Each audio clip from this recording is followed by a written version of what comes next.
दोस्तों, स्वागत है आपका हमारे चैनल आर.के. वर्मा में। गंगाराम पटेल और बुलाकी नाई की रहस्यमय और मजेदार कहानी। दोस्तों, कहानी पूरी जरूर सुने। दोस्तों, एक समय की बात है। गंगाराम पटेल तथा बुलाकी दास ने नाश्ता करके अपना सब सामान संभाला। उसके बाद जूनागढ़ से प्रस्थान किया। रास्ते में उन्होंने देखा कि इस क्षेत्र में निवास बड़े धार्मिक, दयालु और धनाढ्य हैं। उन्होंने रास्ते में बहुत से मंदिर भी देखे जहां सदावर्त लगे हुए थे। वहीं महात्माओं तथा भूखे लोगों को भोजन दिया जाता था। इस प्रकार अनेक प्राकृतिक दृश्यों को देखते हुए वह भावनगर में आए। भावनगर गुजरात का एक प्रसिद्ध शहर है। यहाँ शहर के किनारे एक सुंदर बाग में आकर ठहरे। बुलाकी नाई ने सब सामान ठीक प्रकार से लगा दिया तो उसके बाद गंगाराम पटेल ने 50 रुपए बाजार से सामान लाने को दिए। बुलाकी दास खाने का सामान लेकर बाजार से जिस समय वापस आ रहा था तो उसने देखा कि एक बहुत बड़ा जुलूस निकल रहा है। उसमें एक वृद्ध पुरुष तथा एक वृद्ध महिला भी थी। इनका एक स्थान पर अभिनंदन हो रहा था। बुलाकी दास ने वहां खड़े हुए लोगों से पूछा कि यह जुलूस किस कारण से निकाला जा रहा है। लोगों ने उसे बताया कि यह वृद्ध और वृद्धा दोनों पति पत्नी हैं। कई साल पहले इन्हें मृत घोषित कर दिया था। यह शहर के प्रसिद्ध सेठ और सब जनता के प्रिय तथा हितकारी हैं। इनके मरने के समाचार है। सब जनता बहुत दुखी थी, परंतु आज यह जीवित यहाँ आए हैं तो जनता ने इसी उपलक्ष्य में इनका जुलूस निकालकर खुशी मनाई है। जगह जगह दोनों का अभिनंदन हो रहा है। बुलाकी दास को यह बात सुनकर बड़ा आश्चर्य हुआ और वह कहने लगा कि कई साल पहले जो व्यक्ति मर चुके थे आज भी जीवित कैसे हो गए हैं और उनका जुलूस इस उत्साह से क्यों निकल रहा है। अपने मन में विचार करता हुआ बुलाकी नाई सामान लेकर पटेल जी के पास आया और उनके सामने सामान रखकर कहने लगा, पटेल जी, अब तो मुझे आज्ञा दो। इतनी सुनकर गंगाराम पटेल कहने लगे कि मालूम होता है तुम कोई अजूबा चरित्र देखकर आए हो, तभी यह बात कह रहे हो। अब तुम पहले तो खाना बनाओ, खाओ। रोज की भांति सोते समय मैं तुम्हारी बात का जवाब दूंगा। गंगाराम पटेल की बात सुनकर बुलाकी दास पानी भरकर लाया, चूल्हा जलाया। फिर दोनों ने मिलकर भोजन बनाकर खाया। बुलाकी नाई पटेल जी का बिस्तर लगा दिया और हुक्का भरकर उनके सामने रख दिया। फिर बर्तन साफ कर अपना सब सामान ठिकाने पर लगाया और पटेल जी के पैर दबाने लगा और पटेल जी से बोला कि आपने कहा था कि सोते समय जो भी बात है उसका जवाब दूंगा, अब जवाब दो। इतनी सुनकर गंगाराम पटेल बोले, बताओ तुमने आज क्या अनोखी बात देखी है। इतना सुनकर बुलाकी नाई बाजार में देखा हुआ वह दृश्य बयान कर दिया। इतनी बात बुलाकी नाई ने सुनकर गंगाराम पटेल, देखो फौज में नक्कारा और बात में हुंकार जरूरी है। सो तुम जब हंकारा देते रहोगे तब तक मैं बात कहूंगा। जब हुंकारा देना बंद कर दोगे तो मैं भी बात बंद कर दूंगा। यह कहकर गंगाराम पटेल बात कहने लगे और बुलाकी नाई हुंकारा देने लगा। गंगाराम पटेल जी बोले, इस नगर में एक समय सेठ जीवनलाल रहते थे। चंपा नाम की उनकी पत्नी थी। वह दोनों वृद्ध हो गए थे, परंतु उनके कोई संतान नहीं हुई थी। संतान के दुख में वह दुखी रहते थे। एक दिन चंपा अपने पति से कहने लगी, दोहा, अब तक मेरे हैं प्रभु, हुई नहीं संतान। ब्याह दूसरा कीजिए, भली करे भगवान। अपनी पत्नी की बात सुनकर सेठ बोले, दोहा, हो करके रहता वही जो विधि रचा विधान। कैसे हो सकती प्रिय बिना भाग्य संतान। हे प्यारी, संतान भाग्य से होती है। यदि मैं दूसरा ब्याह कर लूं और फिर भी संतान ना हो तो क्या होगा। इसलिए ऐसे ही रहना ठीक है। अब तक किसी को बुढ़ापे में ब्याह करके सुख नहीं मिला। इस सेठ ने सेठानी को बहुत समझाया, परंतु वह ब्याह के लिए हठ पकड़ गई। अपनी पत्नी का हठ देखकर थोड़े दिन में एक 20 वर्ष की कन्या से विवाह कर लिया।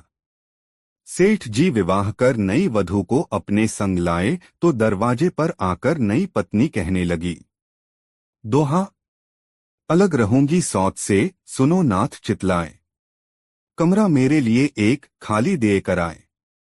नई वधू की ऐसी बात सुनकर सेठ कहने लगा, दोहा पत्नी मेरी वृद्ध है, सभी गुणों की खान, मिलकर के उससे रहो, पाओ सुख महान।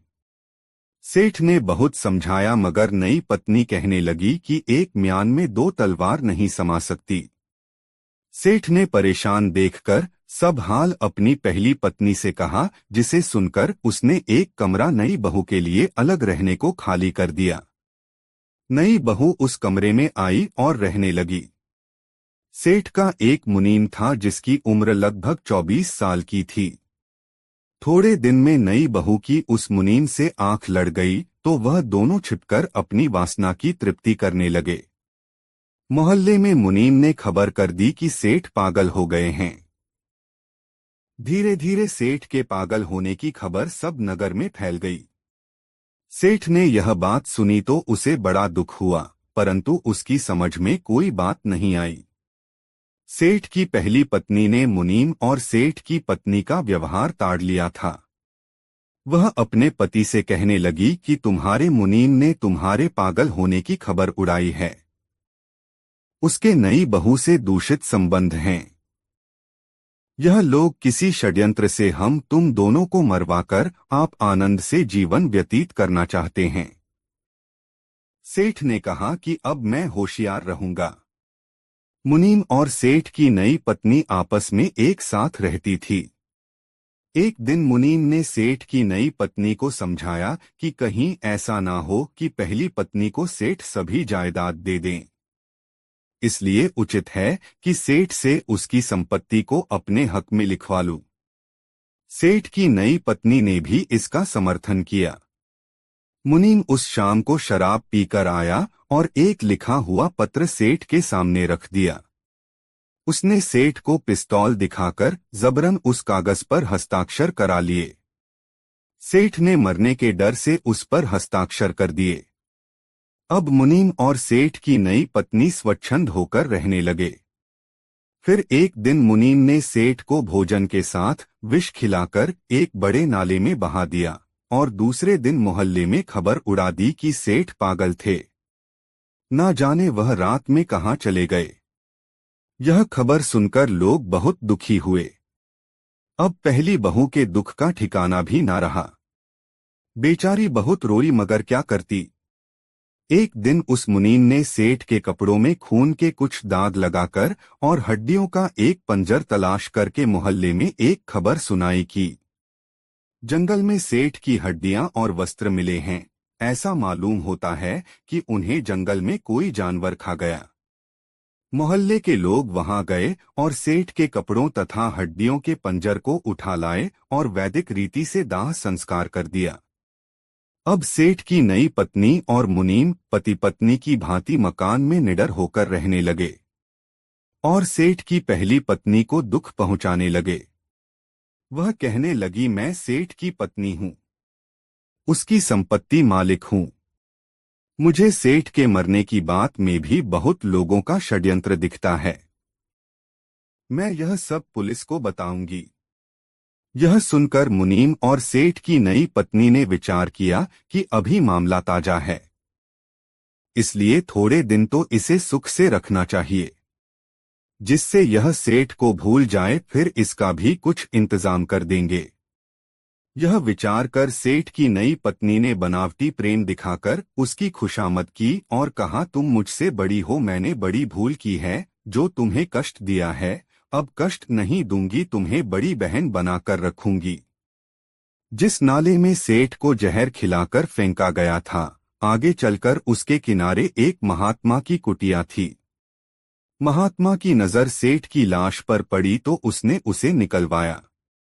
उसने देखा कि यह मरा नहीं है, बल्कि किसी ने जहर खिला दिया है। महात्मा ने जड़ी बूटियों से उसका इलाज किया तो सेठ का विष उतर गया और उसे होश आ गया। महात्मा ने उसे अच्छी तरह रखा जिससे कुछ दिनों में वह स्वस्थ हो गया। वह सेठ महात्मा का शिष्य होकर उसी स्थान पर भगवान का भजन करने लगा। अब उसका हृदय समाज से ऐसी घृणा करने लगा कि उसने अपने घर जाने का भी विचार छोड़ दिया। उधर मुनीम आनंदपूर्वक सेठ की नई पत्नी के साथ विहार करता रहा। एक दिन उसने पहली पत्नी को भी विष देकर नौकर से रात में उसी नाले में फिंकवा दिया और महल में खबर कर दी कि सेठ की मृत्यु से दुखी होकर उसकी पत्नी भी ना जाने कहाँ चली गई है। जब यह बात मोहल्ले वालों ने सुनी तो उन्हें बहुत दुख हुआ, परंतु करते भी तो क्या करते। सेठ की वृद्धा पत्नी की लाश भी उस नाले में बहती हुई उसी महात्मा की कुटिया के पास पहुंची तो महात्मा ने उसे भी निकलवाया और उसका भी जड़ी बूटियों से इलाज कर विष दूर कर दिया। जब उसे होश आया तो सेठ ने बताया कि यह तो मेरी पत्नी है। यह सुनकर महात्मा बहुत प्रसन्न हुआ और स्त्री को भी वही रखा। जब वह स्वस्थ हो गई तो उसने भी उस कुटी पर रहकर भगवान का भजन करने का विचार किया और अपने पति के सहित कुटी पर रहकर भगवान का भजन तथा महात्मा और अपने पति की सेवा करने लगी। महात्मा ने उन दोनों को समझाया कि जल्दी से जल्दी ही ऐसा समय आने वाला है कि मैं तुम्हें इस कुटी से तुम्हारे मकान को ले चलूंगा। पति पत्नी दोनों ने महात्मा की आज्ञा शिरोधार्य मानकर उनके वचनों को मानने का वचन दिया। थोड़े दिन के बाद मुनीम ने सोचा कि सेठ और वृद्ध सेठानी का अंत हो चुका है। मेरी इन बातों का पता सेठ की नई पत्नी को ही है। यदि इसको जान से मरवा दिया जाए तो मैं इस सेठ की सभी जायदाद का अकेला मालिक बन जाऊं। उसने जिस नौकर से सेठ सेठानी को जहर दिलवाया था उसे 5,000 रुपए देने का वादा करके अपनी ओर मिला लिया। रात में सेठ जी की सोती हुई नई पत्नी को भी चाकू से गोद दिया और उसी नौकर से गड्ढा खोदवाकर उसमें गढ़वा दिया। जब नौकर ने 5,000 रुपए मांगे तो उसे मारने को पिस्तौल दिखा दी। नौकर मुनीम की मनसा समझ गया और वहां से भागकर पुलिस के दफ्तर में गया और सेठ सेठानी को विष देने तथा नई सेठानी को जान से मारने की सभी बातें पुलिस को बताई। पुलिस अधिकारी मकान पर छापा मारकर सेठ की नई पत्नी की लाश गधे से निकालकर मुनीम को गिरफ्तार कर जेल भेज दिया। जब यह समाचार एक दिन महात्मा ने कुटी पर सुना तो उसने सेठ सेठानी को सम्मानपूर्वक उस नगर में भेजा।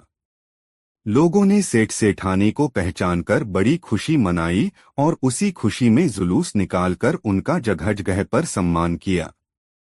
हे बुलाखी, लोग सच कहते हैं, बुराई का फल बुरा होता है और भलाई का भला। तुम जिन सेठ सेठानी का सम्मान होते हुए देख आए हो वह यही दोनों पति पत्नी हैं, जिन्हें उनके मुनीम ने षड्यंत्र करके मृत घोषित करवाया था। देखो, बुढ़ापे में ब्याह करना बहुत बुरी बात है। दो पत्नी वाले किसी पुरुष को सुख नहीं मिलता। सवेरे उठकर घर चलना है। दोस्तों, सुबह शौचादि से निवृत्त होकर दोनों ने अपने घर जयपुर की ओर प्रस्थान किया। रेलगाड़ी छुप छुप करती भागी जा रही थी। पटेल जी के सामने बैठा बुलाखी खुशी से झूम रहा था। पटेल जी ने पूछा, बुलाखी, तुम्हें यात्रा पसंद आई? बुलाखी बोला, हाँ महाराज, आपके साथ मैंने जितनी भी यात्राएं की है उनमें मुझे सबसे अच्छी लगी है। जो कथाएं आपने सुनाई हैं मनोरंजक ही नहीं थी बल्कि उनमें शिक्षा तथा ज्ञान की बातें भी भरी थी। मैं आपका जन्म जन्म तक ऋणी रहूंगा। गंगाराम पटेल हंसकर बोले, अब की बार मेरे मन में ब्रज की यात्रा के लिए मथुरा जाने की इच्छा है। देखो परमात्मा कब ऐसा शुभ अवसर देंगे।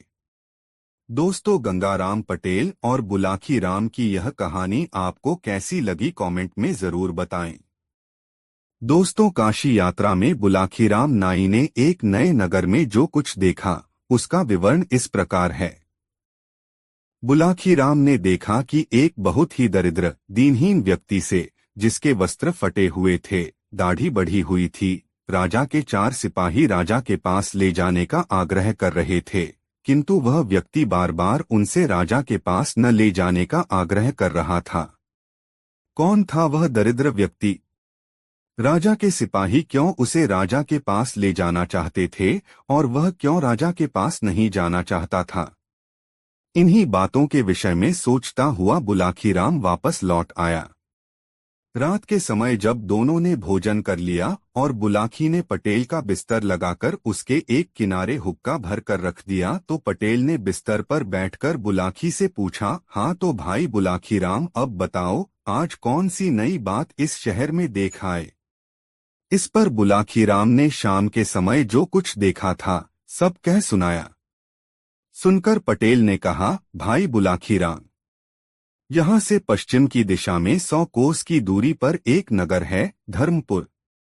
उस नगर में राजबीर सिंह नाम का एक क्षत्रिय रहता था। उसकी पत्नी का नाम रामवती था। दोनों पति पत्नी आनंद से जीवन व्यतीत करते थे।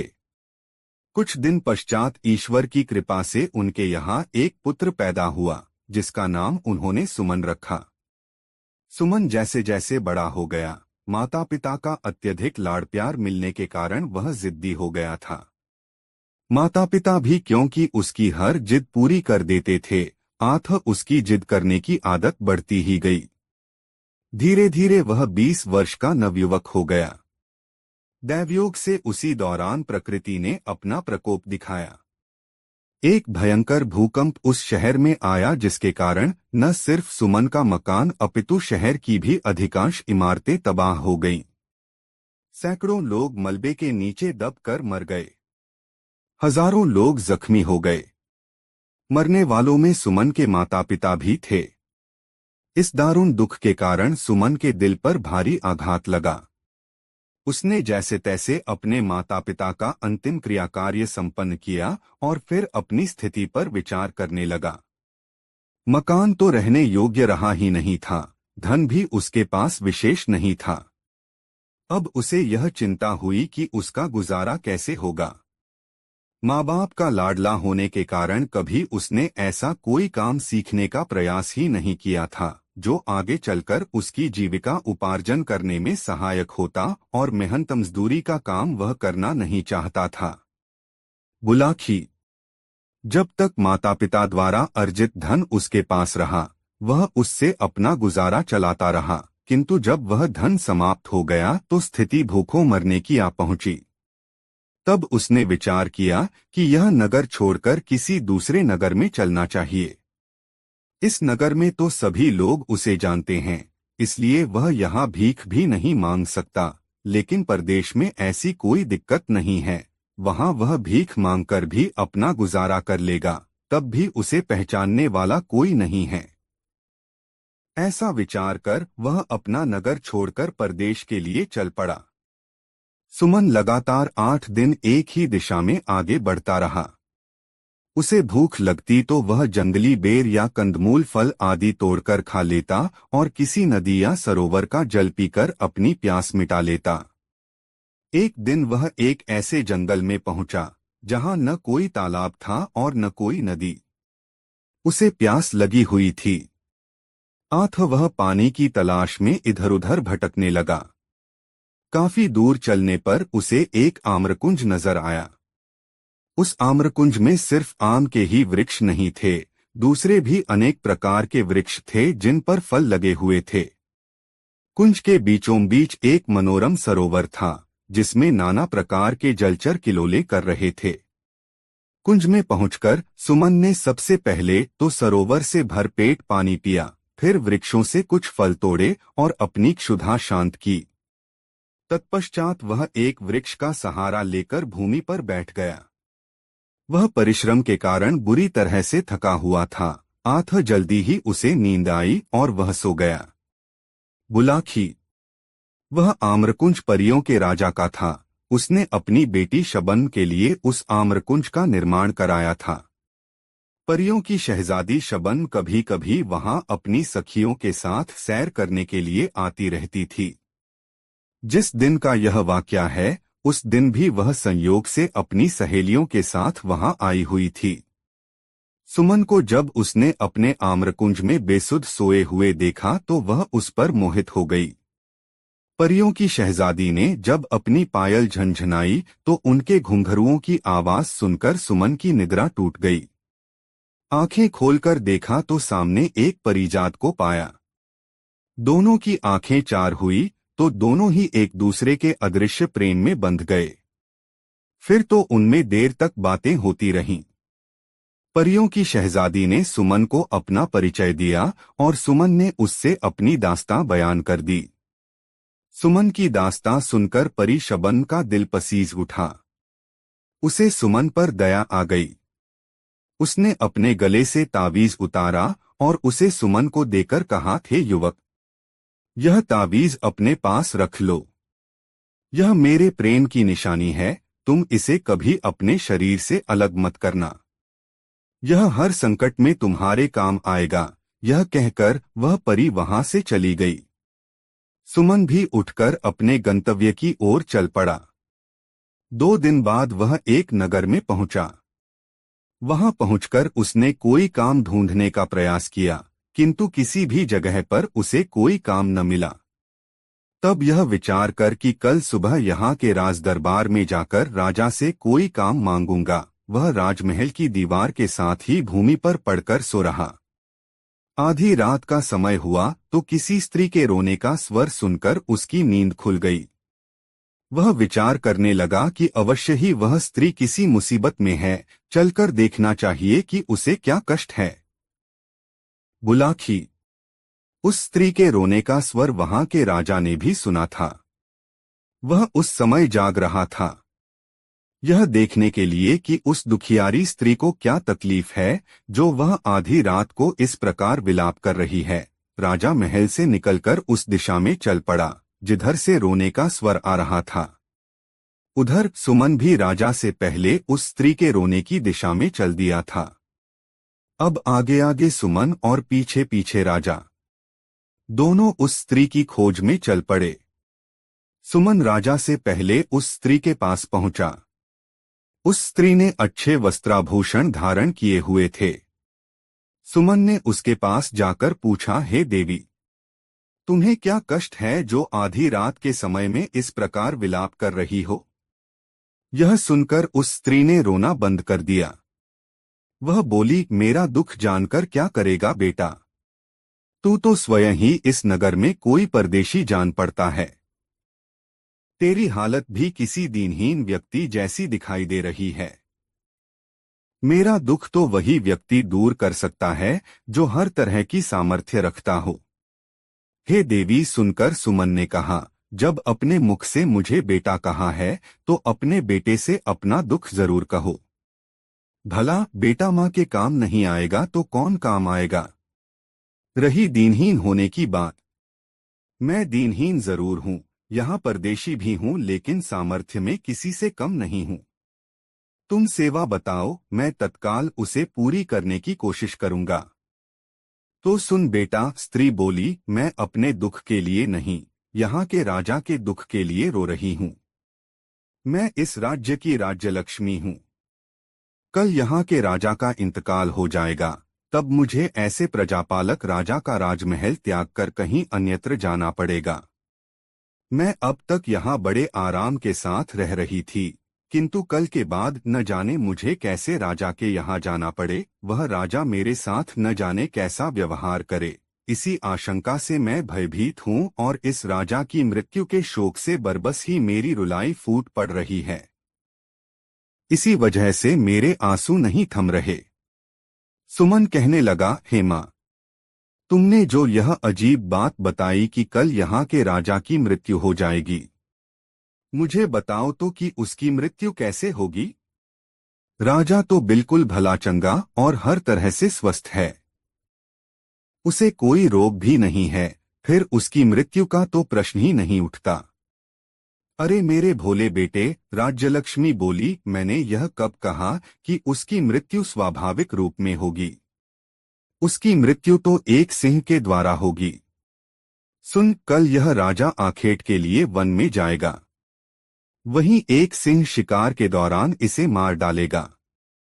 यह सुनकर सुमन ने कहा, हेमा, जब तुम्हें इतना ज्ञान है कि राजा की मृत्यु सिंह के शिकार के दौरान होगी, तो तुम यह भी अवश्य जानती होगी कि राजा की मृत्यु किस प्रकार टल सकती है। मुझे वह उपाय बताओ, मैं अपने प्राण देकर भी राजा के प्राणों की रक्षा करने की कोशिश करूंगा। देवी बोली, हे परदेशी, उपाय तो है, किंतु वह करना कठिन है। मैं तुझे वह उपाय बताए देती हूँ। उपाय यह है कि जब राजा आखेट करने वन में जाए तो तू भी उसके साथ वन में चले जाना और राजा के साथ परछाई की तरह लगे रहना। सिंह जब राजा को असावधान पाकर उस पर झपटने को हो, उससे पहले ही तू सिंह पर झपट पड़ना और अपनी तलवार से सिंह को मार डालना, लेकिन यह सब तेरी फुर्ती, शक्ति और चपलता पर निर्भर करता है। यदि तनिक भी चूक हुई तो सिंह राजा के साथ साथ तुझे भी फाड़ डालेगा। ऐसा नहीं होगा माँ, सुमन ने कहा, मैं बहुत सतर्क रहूंगा और हर हाल में राजा के जीवन की रक्षा करूंगा। तेरा कल्याण हो, कहकर वह स्त्री अंतर्धान हो गई। राजा ने अंधेरे में छिपकर उन दोनों का सारा वार्तालाप सुना। उसे अनजाने मित्र सुमन के ऊपर गर्व हो आया, जो न तो यहाँ का निवासी ही था और न राजा का कोई मित्र अथवा रिश्तेदार, फिर भी वह उसके लिए अपनी जान जोखिम में डालने को तैयार था। राजा उसी समय उसके सामने जाहिर होना चाहता था, किंतु न जाने क्या सोचकर उसने अपना कार्यक्रम बदल दिया।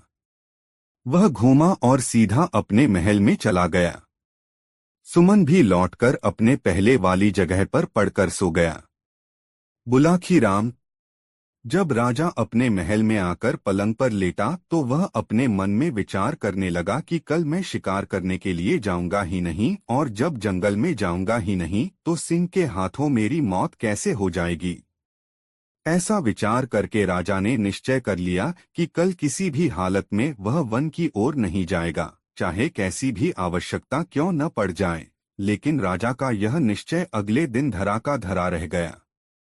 भोर होते ही राजा का एक परम मित्र उसके पास आ पहुंचा। उसका वह मित्र स्वयं भी एक रियासत का राजकुमार था और एक दक्ष शिकारी भी था। उसने जब राजा से शिकार करने के लिए वन में चलने को कहा तो राजा इनकार न कर सका और अपने शिकारियों को साथ लेकर वन की ओर चल पड़ा।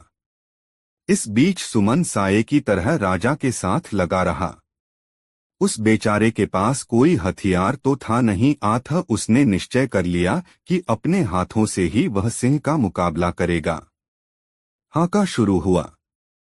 शिकारी ढोल बजा जाकर जंगली जानवरों को खदेड़कर उस दिशा में लाने लगे जिधर राजा मचान पर अपने हथियारों से लैस होकर बैठा था। थोड़ी देर में एक कद्दावर सिंह उसे नजर आया। हाका तंग हुआ तो सिंह सीधा मचान की ओर लपका। राजा ने निशाना बांधा और सिंह पर तीर छोड़ दिया, लेकिन दुर्भाग्यवश तीर सिंह की छाती में न लगकर उसकी पूंछ के समीप जा लगा। इससे सिंह उत्तेजित हो गया और उसने मचान की ओर छलांग लगा दी। इस बार राजा ने उसकी ओर अपना भाला फेंका जो सिंह की पीठ में जा धंसा। सिंह ने एक झुरझुरी सी ली, अपनी पीठ लहराई और राजा का फेंका हुआ भाला उसकी पीठ से निकलकर नीचे गिर गया।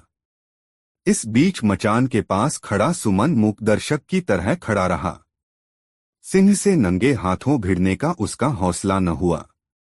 तभी अचानक उसे याद हो आया कि परी शबन ने उसे एक ताबीज दिया था और कहा था कि यह ताबीज हर संकट में उसकी रक्षा करेगा।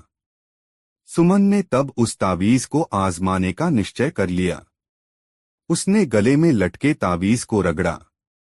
रगड़ते ही तुरंत एक चमत्कार हुआ। शबन वहां प्रकट हुई और एक चमत्कारी तलवार उसे सौंपकर बोली, मुकाबला करो युवक, जीत तुम्हारी होगी। यह कहकर वह तुरंत ही अंतर्धान हो गई। सब कुछ इतनी जल्दी घटा कि राजा यह जान ही न सका कि कब परी वहां प्रकट हुई और कब अंतर्धान हो गई। बहरहाल सुमन के हाथों में तो अब एक अमोघ अस्त्र आ चुका था। अगली बार जब सिंह राजा की ओर उछला तो उसने एक भी पल का समय गवाए बिना तलवार सिंह के पेट में घुसेड़ दी। सिंह मरकर भूमि पर गिर पड़ा। सिंह के मरते ही राजा का आतंकित चेहरा फिर से खिल उठा। राजा के साथ गए सभी शिकारी भी शोर मचाने लगे कि राजा ने सिंह का शिकार कर लिया है। वह राजा की जय जयकार करने लगे। सुमन ने उनके आनंद में खलल डालना मुनासिब न समझा।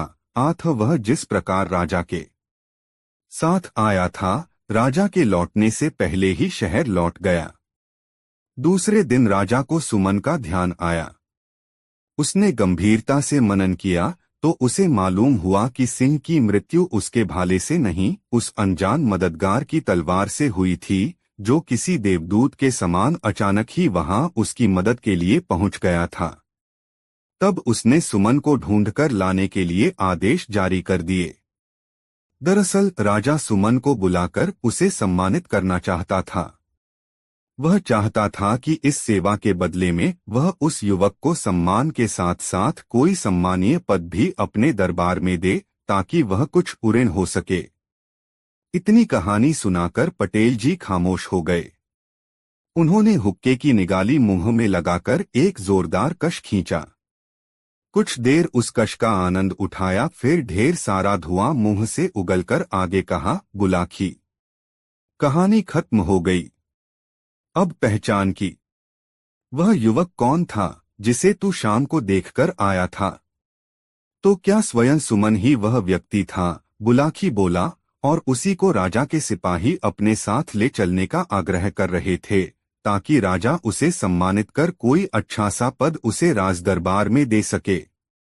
बिल्कुल सही समझा तुमने, पटेल बोले, और चूंकि अब तुम्हारे प्रश्न का उत्तर तुम्हें मिल गया है, इसलिए अब लंबी तान कर सो रहो। मुझे भी बहुत जोरों से नींद आ रही है। तत्पश्चात दोनों सो गए। रात बीतती रही। दोस्तों, कहानी कैसी लगी कमेंट में जरूर बताएं। दोस्तों, गंगाराम पटेल और बुलाखीराम नाई काशी नगरी में पहुंच गए। वहां उन्होंने ठहरने के लिए एक धर्मशाला को चुना और दोनों उसी धर्मशाला में ठहर गए। धर्मशाला में और भी बहुत से यात्री ठहरे हुए थे। गंगाराम पटेल ने बुलाखी को तो पैसे देकर अपने तथा घोड़ों के खाने का सामान लाने के लिए भेज दिया और स्वयं उन यात्रियों से बातें करने लगे। बुलाखी जब सामान लेकर लौटा तो उसने पटेल को बताया कि शहर में मैंने आज एक अनोखी घटना देखी है। तब पटेल ने उसे आश्वस्त किया कि खाने से निवृत्त होकर जब दोनों आराम से बैठ जाएंगे तो अपनी देखी हुई घटना मुझे सुनाना, मैं तुम्हारे प्रश्न का समाधान कर दूंगा। चुनाचे जब वे दोनों भोजन कर चुके और बुलाखी ने उनके लिए हुक्का भरकर रख दिया तो हुक्के से कश खींचकर पटेल ने बुलाखी से कहा, हाँ तो भाई बुलाखीराम, अब बता कि तूने आज शहर में कौन सी अनोखी घटना देखी है। पटेल जी, आज जब मैं बाजार से अपने और आपके लिए आटा, दाल और घी तथा घोड़ों के लिए दाना रातिब लेकर लौट रहा था तो राह भूलकर एक चौराहे पर जा निकला। वहां पर मैंने देखा कि वहां यहाँ का राजा और उसके साथ और भी बहुत से आदमी मौजूद थे। पास ही में एक भट्ठी पर एक बहुत बड़े कड़ाह में तेल खौल रहा था। तभी राजा के सामने दो पुरुष और एक स्त्री को उपस्थित किया गया। उन दोनों पुरुषों का दावा था कि ये स्त्री उसकी पत्नी है। कहने का अर्थ यह है कि दोनों पुरुष उस स्त्री पर अपना अपना दावा पेश कर रहे थे। तब राजा ने निर्णय दिया कि तुम में से जो भी पुरुष इस तेल से भरे खौलते कड़ाह में स्नान कर सही सलामत बाहर निकल आएगा, उसी को यह स्त्री दे दी जाएगी। पटेल जी, राजा की यह बात सुनकर उनमें से एक आदमी तो निराश होकर मुंह लटकाकर एक ओर को खड़ा हो गया, जबकि दूसरे आदमी ने अपना जांघिया उतारकर खौलते कड़ाह में छलांग लगा दी। आश्चर्य की बात यह है कि उस खौलते तेल में स्नान करने पर भी उस आदमी का बाल बांका न हुआ और वह सही सलामत कड़ाह से बाहर निकल आया और राजा को उसका वादा याद दिलाया। इस पर राजा ने उस आदमी को तो गिरफ्तार करा लिया और वह स्त्री उस आदमी को दे दी जो तेल में स्नान करने के नाम पर निराश होकर खड़ा हो गया था। अब आप इस रहस्य का वेधन कीजिए कि वादे के अनुसार राजा ने वह स्त्री उस प्रतियोगिता में विजयी व्यक्ति को न देकर दूसरे व्यक्ति को क्यों दे दी।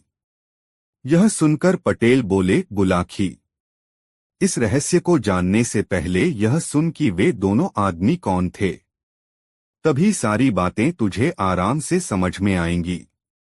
यहाँ से काफी दूर के फासले पर किशनगढ़ नाम का एक बहुत बड़ा नगर है। वहां के राजा का नाम वीरेंद्र सिंह था। राजा वीरेंद्र का एक पुत्र था जिसका नाम गजेंद्रपाल सिंह था। गजेंद्रपाल का जैसा नाम था वैसा ही वह शक्तिशाली भी था। आए दिन वह आखेट करने के लिए वनों में जाता रहता था। एक दिन राजकुमार आखेट करने के लिए वन में गया तो लौटते समय बड़ी भयानक आंधी में घिर गया। आंधी के कारण वह अपना कार्य भूल गया और एक दूसरे रास्ते पर चल पड़ा। राजकुमार को अपनी इस भूल का पता तब चला जब वह अपने नगर में पहुंचने के स्थान पर एक अन्य नगर में पहुंच गया। राजकुमार ने जब उस नगर के निवासियों से उस स्थान की जानकारी चाही तो उन्होंने बताया कि वह इस समय कामरूप राज्य में है, जो एक बड़े देश चीन के बिल्कुल निकट है। यह जानकर राजकुमार को भारी आश्चर्य हुआ। कामरूप तो उसके राज्य से बहुत दूर था। इतनी जल्दी वह कामरूप में कैसे आ पहुंचा? लेकिन फिर उस भयंकर आंधी की याद हो आई। आंधी इतनी तेज थी कि कुछ कदम के फासले पर भी उसे कुछ दिखाई न देता था। हो सकता है वह उसी आंधी में उड़कर यहाँ तक आ पहुंचा हो। कुछ भी हो, अब तो उसे इस स्थिति का सामना करना ही पड़ेगा। ऐसा विचार कर उसने मन में धैर्य धारण किया और नगर में घूमने लगा। यहाँ एक और भी परेशानी उसके सामने आ खड़ी हुई। इस नगर के अधिकांश निवासी यहाँ की स्थानीय भाषा बोलते थे, जो राजकुमार की समझ में नहीं आती थी। लेकिन कुछ दिनों तक वहां रहकर राजकुमार ने उनकी भाषा सीख ली और वह टूटी फूटी स्थानीय भाषा में वार्तालाप करने लगा। एक दिन जब वह शहर में घूम रहा था तो उसने एक जगह दो व्यक्तियों को आपस में लड़ते देखा। दोनों के हाथों में लंबे लंबे चाकू थे और वे एक दूसरे के बार को बचाकर दूसरे पर हमला करने की कोशिश कर रहे थे। वहां बहुत से तमाशबीन भी खड़े थे। राजकुमार भी उन तमाशबीनों में जाकर खड़ा हो गया। इसी बीच राजा का रथ वहां से गुजरा। राजा ने जब उन व्यक्तियों को लड़ते देखा तो उसने अपने कुछ सैनिक उन दोनों व्यक्तियों को पकड़ने के लिए भेज दिए। सैनिकों ने उनके पास पहुंचकर उन्हें एकंगना चाहा तो वे दोनों सैनिकों से भी भिड़ गए और सैनिकों को घायल करके वहां से भाग गए। राजकुमार ने जब तमाशबीनों से उनके विषय में पूछा तो उसे बताया गया कि ये दोनों नगर के नामी गुंडे हैं। ये इतने खूंखार हैं कि सैनिक भी इन्हें पकड़ने से डरते हैं। फिर जाने पर यह दोनों तत्काल सैनिकों पर धावा बोल देते हैं। फुर्तीले इतने हैं कि पकड़ में नहीं आते और बात की बात में बहुत दूर जा निकलते हैं। यह सुनकर राजकुमार उस नगर के राजा के पास पहुंचा और उससे कहा, राजन, यदि आप आदेश दें तो मैं उन दोनों गुंडों को पकड़कर आपके सामने प्रस्तुत कर सकता हूं। यह सुनकर राजा ने गौर से उसकी ओर देखा और बोला, कोई परदेशी मालूम होते हो, तभी ऐसा दावा कर रहे हो? हाँ राजन, राजकुमार ने कहा, परदेशी तो जरूर हूं, किंतु मेरा दावा झूठा नहीं है। मैं अपनी बात को सत्य करके दिखला सकता हूं। तब फिर हमारा आदेश है कि उन्हें पकड़कर हमारे समाने ले आओ। यदि तुम ऐसा कर सके तो हम तुम्हें पुरस्कारों से लाद देंगे। आदेश मिलने की देर थी कि राजकुमार विद्युत गति से उस ओर दौड़ पड़ा जिधर वे दोनों गुंडे सैनिकों को घायल कर अपने चाकू चमकाते हुए भाग निकले थे। राजकुमार को मल्ल विद्या का अच्छा ज्ञान था।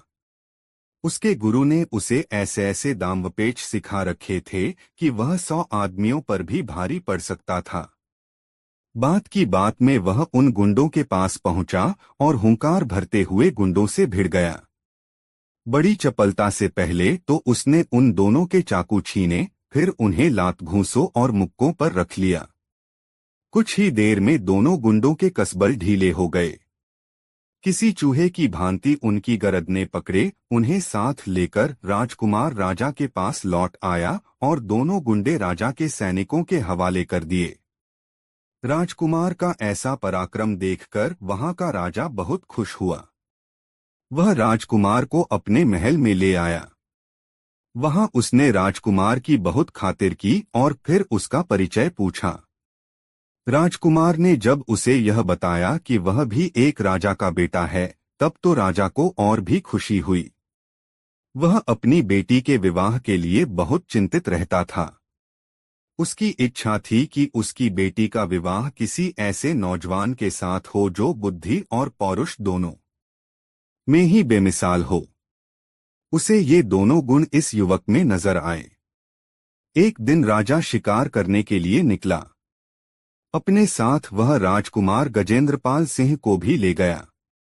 जंगल में एक सिंहों का समूह उन्हें नजर आया।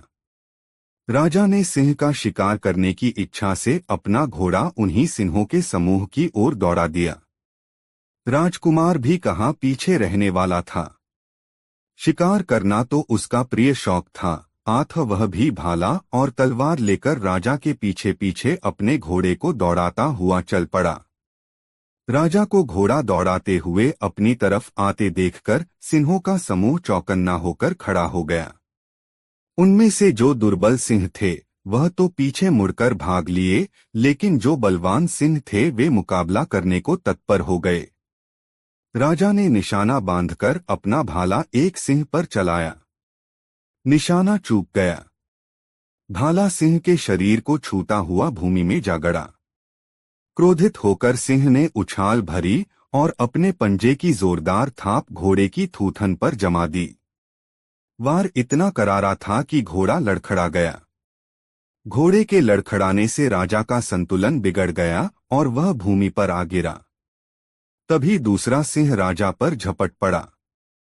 राजा ने फुर्ती से उठकर म्यान में रखी अपनी तलवार निकालनी चाहिए, लेकिन तभी सिंह के पंजे की एक करारी चोट उसे लगी और वह उछलकर दूर जा गिरा। तत्काल ही उसे मूर्छा आ गई। तब तक राजकुमार भी सिंहों के पास पहुंचा। एक सिंह अभी राजा पर झपटने की तैयारी कर ही रहा था कि राजकुमार का फेंका हुआ भाला सनसनाता हुआ उसकी छाती में पैवस्त हो गया। सिंह ने एक भयंकर दहाड़ मारी और वह भूमि पर लोटपोट होने लगा। दूसरा सिंह भी झपटने ही वाला था कि राजकुमार ने उसकी थूथन पर तलवार का वार कर दिया। सिंहों की थूथन उनकी सबसे संवेदनशील जगह होती है, अतः थूथन पर वार होते ही सिंह एकदम घबराकर पीछे हट गया। एक बार उसने अपने साथी सिंह को भूमि में लोटपोट होते देखा और फिर भयभीत होकर घनी झाड़ियों की ओर दौड़ लगा दी।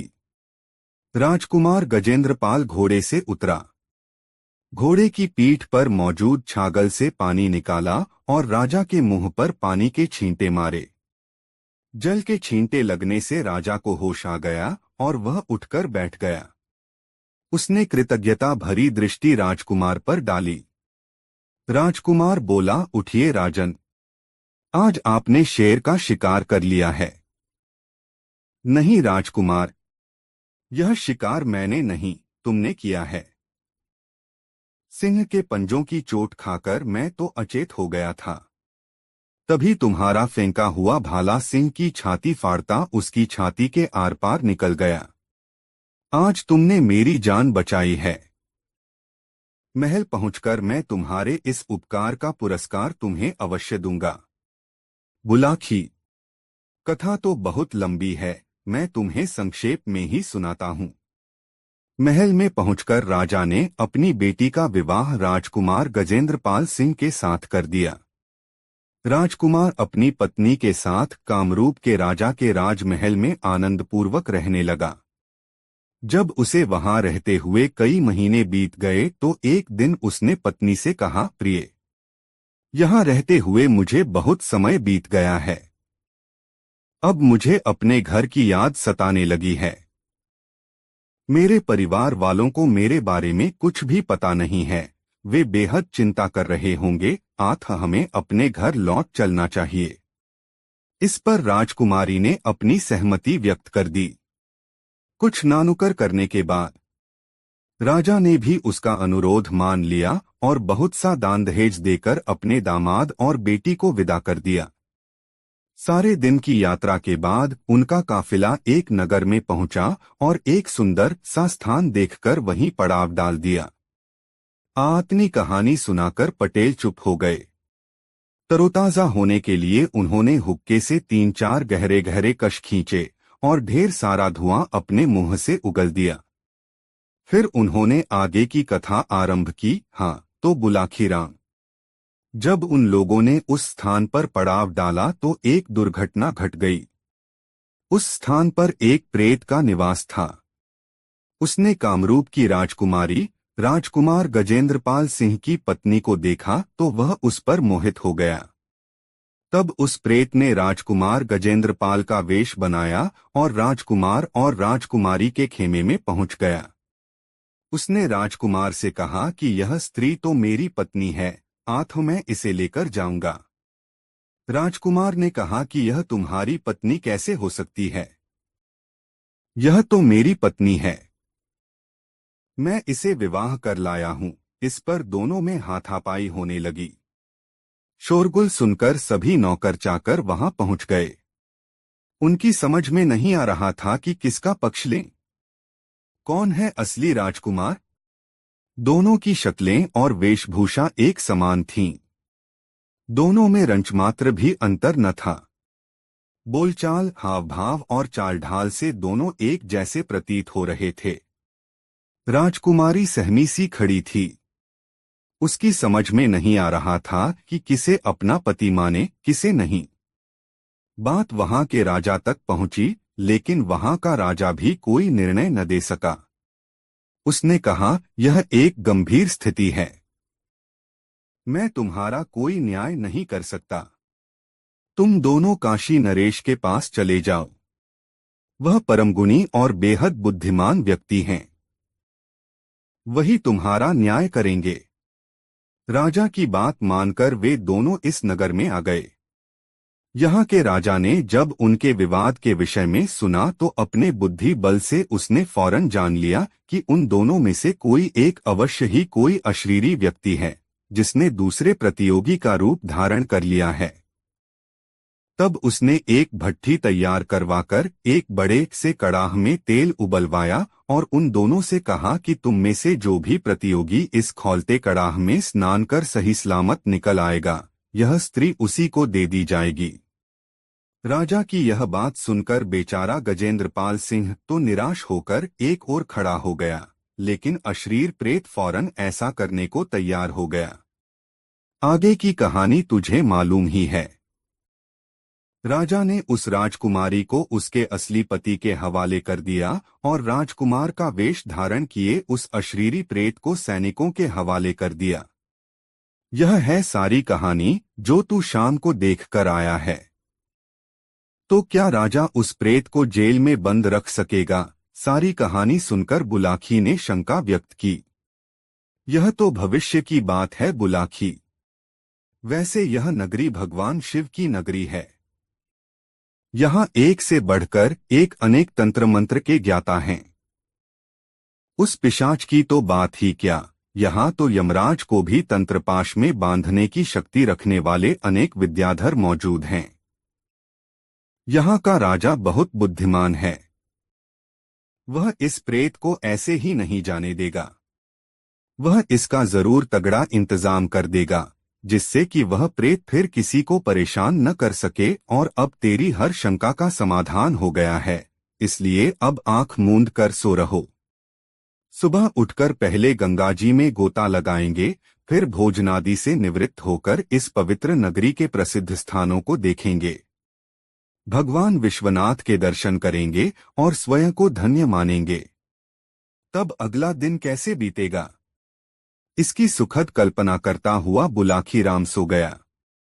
गंगाराम पटेल भी निद्रा देवी की गोद में समा गए। दोस्तों, यह मजेदार कहानी आपको कैसी लगी कमेंट में हमें जरूर बताएं और वीडियो को एक लाइक जरूर करें। दोस्तों, काशी यात्रा में गंगाराम पटेल और बुलाखीराम नाई जिस शहर में रात्रि विश्राम के लिए ठहरे, वहां बुलाखीराम ने फिर एक अनोखा दृश्य देखा। उसने देखा कि शहर के बहुत से धनीमानी सम्मानित लोग एक युवक को अपने कंधों पर उठाए उसकी जय जयकार करते हुए बाजार से गुजर रहे थे। युवक अपना हाथ हिलाकर उनका अभिवादन स्वीकार कर रहा था। यह दृश्य देखकर बुलाखीराम वापस लौट पड़ा। रात को भोजन आदि से निवृत्त होकर बुलाखी ने यह घटना गंगाराम पटेल को सुनाकर उसका रहस्य भेदन करने के लिए कहा तो गंगाराम बोले, बुलाखी, इस घटना का रहस्य जानने से पहले मैं तुझे एक कहानी सुनाता हूं। पहले उस कहानी को सुन लो। कथा के समापन पर इसका रहस्य अपने आप उजागर हो जाएगा। तो सुनाइए न पटेल जी वह कहानी। मैं तो बहुत बेताबी से उस कहानी को सुनने के लिए उत्सुक हो रहा हूं, बुलाखीराम ने कहा। बुलाखी, अब से कुछ वर्ष पूर्व इस नगर में एक गरीब आदमी रहता था।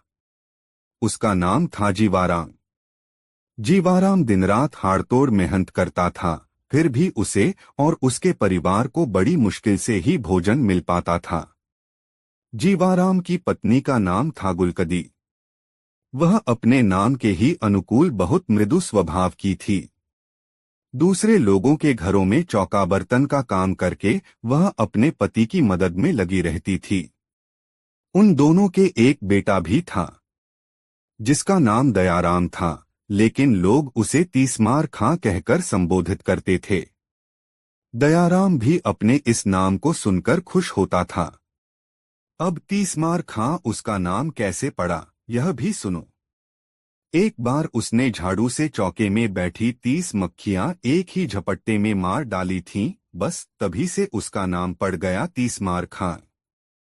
यह परिवार जैसे तैसे करके अपना गुजारा चला ही रहा था कि एक दिन तकदीर की मार इस परिवार पर टूट पड़ी। नगर के उस क्षेत्र में हैजे की बीमारी फूट पड़ी, जिसमें जीवाराम की मृत्यु हो गई। दयाराम उर्फ तीसमार खां की उम्र उस समय 10 वर्ष की थी। पति की मृत्यु के बाद कुछ दिन तक तो गुलकंदी अपने पति द्वारा जोड़ी हुई थोड़ी सी संचित पूंजी से अपने परिवार का भरण पोषण करती रही, लेकिन जब सारी पूंजी समाप्त हो गई तो वह भी अपने पति की तरह मेहनत मजदूरी करके अपने परिवार का पेट पालने लगी। धीरे धीरे उसके पति को मरे हुए 10 साल का समय व्यतीत हो गया। तीसमार खां 20 साल का एक गबरू युवक बन गया। उसकी माता ने एक दिन उसे समझाया, बेटा दयाराम, अब तू 20 वर्ष का हो चुका है। अब तक मैं जैसे तैसे करके तेरा और अपना पेट भरती रही, किंतु अब मेरे हाथ पैर जवाब देने लगे हैं। अब तुझे चाहिए कि कहीं नौकरी या मेहनत मजदूरी का काम पकड़ ले और परिवार को चलाने में मेरी मदद कर। दयाराम उर्फ तीसमार खां ने मां के सामने तो अपनी सहमति व्यक्त कर दी, किंतु उसने न तो कोई नौकरी तलाश की और न किसी मेहनत मजदूरी पर गया। जाता भी तो कैसे? दरअसल वह एक आलसी और कामचोर व्यक्ति बन गया था। वह नौकरी करना ही नहीं चाहता था, क्योंकि मां की कमाई से उसके खाने पीने का प्रबंध हो ही जाता था। लेकिन कुछ समय बाद उसकी मां ने जब उसे ज्यादा प्रताड़ित किया तो वह कोई नौकरी ढूंढने के लिए तैयार हो गया। एक दिन वह राजदरबार में पहुंच गया। वहां उसने हाथ जोड़कर राजा से विनती की, अन्नदाता, मैं आपके राज्य का एक बेरोजगार युवक हूं। मैं आपसे यह विनती करने के लिए आया हूं कि आप मुझे कोई नौकरी दे दीजिए। कोई और दिन होता तो राजा उसे दुत्कार देता। ऐसे न जाने कितने बेरोजगार नौजवान रोज ही उसके दरबार में नौकरी पाने की फरियाद करने के लिए आते थे, लेकिन आज के दिन राजा विशेष रूप से प्रसन्न था। उसकी रानी ने उसे बताया था कि शीघ्र ही उसकी कोख से उसकी संतान जन्म लेने वाली है, इसलिए उसने बड़े विनोद भरे भाव में कहा, दे देंगे भई, तुम्हें नौकरी भी दे देंगे। पर पहले अपना नाम तो बताओ। यह भी बताओ कि तुम्हारे अंदर विशेषता क्या है। अन्नदाता तीसमार खां ने कहा, लोग मुझे तीसमार खां के नाम से पुकारते हैं। अब मेरा यह नाम कितना सार्थक है, यह तो वक्त आने पर ही पता चलेगा, पर मैं आपको यह विश्वास दिलाता हूं कि जब भी आप मुझे कोई असंभव काम सौंपेंगे, मैं दिलोजान से उसे पूरा करने की कोशिश करूंगा। ठीक है, राजा बोला, आज से हमने तुम्हें राजकीय सेवा के लिए नियुक्त किया। तुम्हारा वेतन होगा 100 रुपये प्रतिदिन। किसी दिन वक्त आने पर हम तुम्हारे कौशल का इम्तिहान लेंगे। इस तरह तीसमार खां राजकीय सेवा में नियुक्त हो गया। बढ़िया वेतन और कामधंधा कुछ नहीं। तीसमार खां के तो पौ 12 हो गए। कुछ ही दिनों में उसने अपना पुराना कच्चा मकान तुड़वाकर रहने के लिए शानदार हवेली बनवा ली। उसकी मां ने भी अब दूसरों के यहाँ काम पर जाना छोड़ दिया और संभ्रांत गृहिणियों की तरह अपने घर में रहने लगी। लेकिन तीसमार खां की उन्नति से अनेक राजदरबारी उससे ईर्ष्या करने लगे। वे सोचने लगे कि कब मौका मिले और कब तीसमार खां को नीचा दिखाएं। संयोगवश शीघ्र ही एक मौका उनके हाथ लग भी गया। राज्य के एक हिस्से में कई दिनों से कुछ डाकू सक्रिय हो गए थे। उन्होंने लूटपाट आरंभ कर दी थी। राजा के सिपाही उन्हें पकड़ने में नाकामयाब हो रहे थे। डाकुओं का हौसला इतना हो गया कि ये लोग अब दिनदहाड़े डाका डालने लगे थे।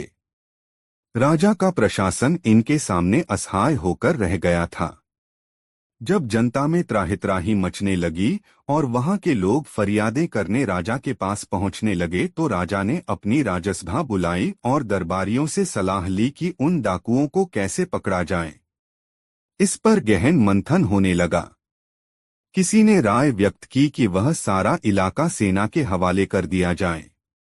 किसी ने कहा कि डाकू पकड़कर शासन के हवाले कर देने वालों के लिए भारी इनाम देने की घोषणा करा दी जाए। किसी ने कुछ राय दी तो किसी ने कुछ। तभी राजा के एक मंत्री ने, जो तीसमार खां से द्वेष रखता था, राजा से कहा, अन्नदाता, यह काम तीसमार खां को सौंप दीजिए। उसे आपने नौकरी भी इसी शर्त पर दी थी कि वह असंभव कामों को कर दिखाएगा। बहुत समय से वह राजकोष से मुफ्त में अपना वेतन ले रहा है। अब समय आ गया है कि उसकी योग्यता की परख कर ली जाए। यह विचार राजा को पसंद आया। राजकार्यों में उलझे रहने के कारण यह बात उनके ध्यान से उतर गई कि उन्होंने तीसमार खां को नौकरी इसी शर्त पर दी थी कि वह असंभव कार्यों को संभव कर दिखाएगा। आज उसके इम्तिहान का अवसर आ पहुंचा था।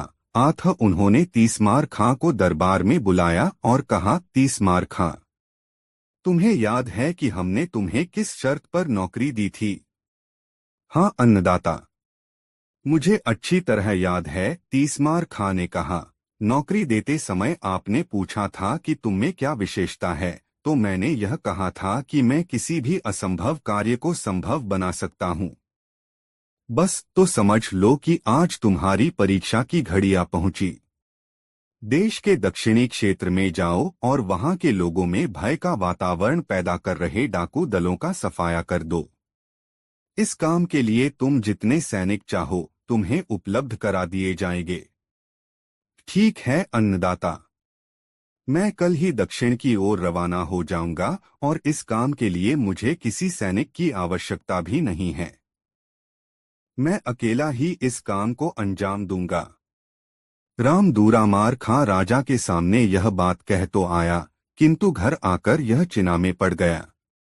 तलवार की तो बात ही छोड़िए, उसने तो कभी सुई तक नहीं पकड़ी में पड़ गया। सका सामना होना था दुदांत लुटरों से। जब राजा के इतने सैनिक उन सुरते और हाँ पकड़ पाए तो वह कैसे पकड़ लेगा उन डाकुओं को? यही सब सोच सोच का उसकी हवा खराब होने लगी। सारी रात वह सो नहीं सका। बस इसी चिंता में घुलता रहा कि इस स्थिति का मुकाबला वह कैसे करे। किसे चिंता में पड़ा देखकर उसकी मां भी चिंतित हो गई। उसने अपने बेटे से उसकी चिंता का कारण पूछा तो तीसमार खां ने उसे अपनी चिंता से अवगत करा दिया। अब तो उसकी माता की चिंता भी बढ़ गई। उसने कहा, बेटे, तू यह राज्य छोड़कर किसी दूसरे राज्य में चला जा। यहाँ तो तेरे लिए दोनों तरफ मौत है। डाकुओं से भिड़ेगा तो वे तुझे जीवित नहीं छोड़ेंगे, और यदि तू नाकामयाब होकर लौटा तो राजा तुझे हुक्मदुली के जुर्म में जेल में डलवा देगा। तेरी सारी संपत्ति कुर्क करा ली जाएगी। हो सकता है ऐसी हालत में राजा मुझे भी जेल में डलवा दे। हाँ माँ, ऐसा ही करना ठीक रहेगा, भयभीत स्वर में तीसमार खां ने कहा। अब तू जल्दी से मेरे लिए थोड़ा भोजन बना दे, तब तक मैं घर में रखे धन को सहेज लेता हूँ। ऐसा कहकर तीसमार खां अपने घर में रखा धन गिनकर एक थैले में भरने लगा। उसकी माता रास्ते में भोजन के लिए उसके लिए तिल के लड्डू बनाने लगी। अचानक ही कोई काम उसे याद आ गया। आथा चाशनी बनाने का काम अधूरा छोड़कर वह उस काम को करने के लिए पड़ोस में चली गई। इसी बीच एक चूहे का पीछा करते हुए काला नाग रसोई में आ गया। उसने चूहे को पकड़ने के लिए जैसे ही उछाल मारी, वह चाशनी में गिर गया। चाशनी बहुत गर्म थी। नाग का सारा शरीर पिघलकर उस चाशनी का ही हिस्सा बन गया। कुछ देर बाद तीसमार खां की मां वहां पहुंची। उसने जल्दी जल्दी लड्डू तैयार किए और उन्हें पोटली में बांधकर रख दिया। तीसमार खां ने भी अपनी पूंजी एक थैले में भरी और कुछ धन अपनी माता के लिए छोड़कर दोनों पोटलियां लेकर घोड़े पर सवार होकर घर से बाहर निकल गया। सारा दिन वह यात्रा करता रहा। शाम हुई तो वह किसी गांव में न ठहरकर जंगल में ही एक वृक्ष के नीचे टिक गया। घोड़ा चरने के लिए छोड़ दिया और दोनों पोटलियां वृक्ष के ऊपर एक शाखा पर टांग दी। कुछ ही देर में उसे नींद ने आ दबोचा और वह गहरी नींद में जा समाया। संयोग की बात कि जिन डाकुओं की खोज के लिए तीसमार खां जा रहा था, उसके सोते ही डाकुओं का वह दल वहीं आ पहुंचा। डाकुओं ने तीसमार खां को अकेले सोता हुआ देखा तो निश्चित भाव से उसके पास आ पहुंचे। पेड़ के नीचे बैठते ही जैसे ही एक डाकू की निगाह पेड़ पर लटकी दोनों पोटलियों पर पड़ी, वह कह उठा, अरे जरा ऊपर की ओर तो देखो, वहां दो पोटलियां लटक रही हैं। जरूर यह पोटलियां इसी सोए हुए मुसाफिर की होंगी। अपना सारा माल इसने जन पोटलियों में ही भर रखा होगा। डाकुओं के सरदार ने कहा, इन्हें नीचे उतारो। डाकुओं के सरदार के आदेश पर एक डाकू तुरंत पेड़ पर चढ़ गया और दोनों पोटलियां उतार लाया। पोटलियां खोली गईं तो एक में ढेर सारा धन और दूसरी में लड्डू भरे हुए मिले। डाकू भूखे थे। लड्डू देखते ही उनके मुंह में पानी भर आया और वे लड्डुओं पर टूट पड़े। रुपए पैसों से भरी पोटली पहले से ही डाकू सरदार ने अपने कब्जे में कर ली थी। कुछ ही देर में उन सब की हालत खराब होने लगी। तीक्ष्ण विष के प्रभाव से वे अचेत होने लगे। फिर देखते ही देखते सारे डाकुओं की मौत हो गई। भोर के समय जब तीसमार खां की नींद टूटी तो उसकी निगाह डाकुओं पर पड़ी। उसकी दोनों पोटलियां खुली हुई पड़ी थीं। पलक झपकते ही सारा मामला उसकी समझ में आ गया। मां की असावधानी से जरूर लड्डुओं में कोई विषैला तत्व गिर गया होगा, जिसे खाकर ही इन लोगों की मौत हुई है। बस फिर क्या था? उसने तलवार निकाली और उन मरे हुए डाकुओं के सिर काटने शुरू कर दिए। डाकू संख्या में 30 थे। तीसमार खां ने उन सबके सिर इकट्ठे किए और दो बड़े बड़े थैलों में भर लिए। डाकुओं के पास भी जो कुछ निकला वह उसने अपने कब्जे में कर लिया। फिर वह डाकुओं के धड़ वहीं पड़ा छोड़कर वापस अपने नगर में लौट आया। राजा के पास पहुंचकर जब उसने अपना कारनामा राजा को बताया तो राजा बेहद खुश हुआ। उसने तीसमार खां की बहुत प्रशंसा की, उसे ढेरों पुरस्कार दिए और उसकी तनख्वाह में बढ़ोतरी करके आदेश दे दिया कि तीसमार खां की जय जयकार करते हुए इसे सारे नगर में घुमाया जाए। इतनी कहानी सुनाकर गंगाराम पटेल ने बुलाकी नाई से कहा, थे बुलाकी राम, आज शाम तू जो नजारा देखकर आया था वह उसी समय का था। नागरिकों के कंधे पर जो व्यक्ति बैठा था वह दयाराम उर्फ तीसमार खां ही था। उसके पीछे पीछे जो लोग उसकी जय जयकार कर रहे थे वे शहर के धनी मानी व्यक्ति और राज कर्मचारी थे। उनमें वह मंत्री भी था जिसने तीसमार खां के विरुद्ध राजा को उकसाया था। अब बता, तेरी शंका का समाधान हो गया ना? हाँ पटेल जी, हो गया। अब आप भी सोइए और मैं भी सोता हूँ, कल फिर से यात्रा करनी है। दोनों ने चादरों से मुंह ढांप लिया और सोने की तैयारियां करने लगे। दोस्तों, वीडियो को एक लाइक जरूर कर दे। दोस्तों, गंगाराम पटेल और बुलाकी राम की यह कहानी आपको कैसी लगी कमेंट में जरूर बताएं।